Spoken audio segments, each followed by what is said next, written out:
Well, it's a terrible deal.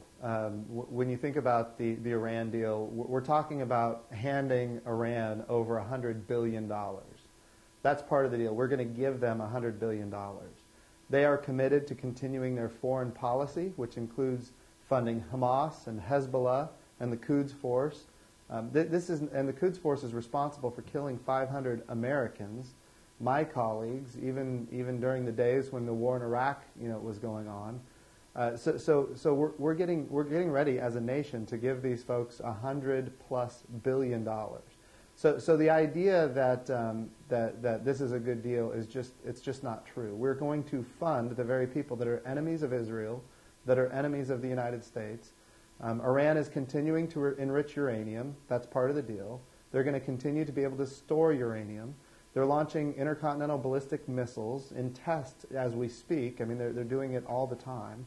And if we lift those sanctions, is that ultimately going to have a ramification as well? Because one would think that they have a plethora of oil, and that could have a factor in the world economy as well. So is that going to have an impact all the way down to here in Oklahoma? Absolutely.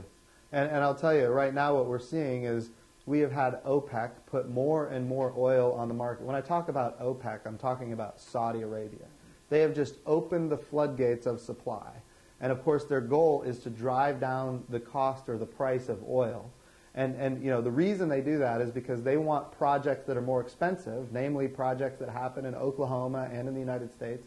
They want the projects that are more expensive to stop.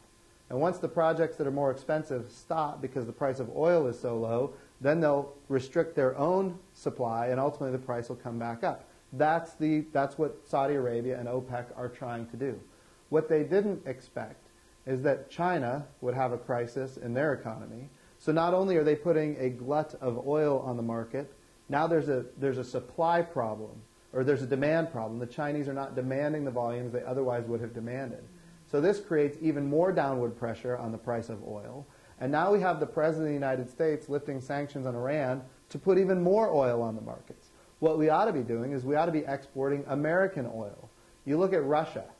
50% of the revenue to the central government of Russia is from exporting oil. 50%. Where are they exporting it to? Eastern and Central Europe. The ambassadors from countries in Eastern and Central Europe come to my office in Washington, D.C., and they say, we want American oil. We want American energy. We don't want Russian energy. We don't want to be dependent on Russia anymore. And of course, I look at them and I tell them, yes, I want to export American energy. I want to export Oklahoma energy. It would be great for Oklahoma's economy, great for the American economy. It would be a sanction on Russia, but it wouldn't really be a sanction. It would be allowing the market to be free, and in so doing, it would punish Russia. I will say this, there is a lot of enthusiasm from members of Congress to do energy exports. That is true.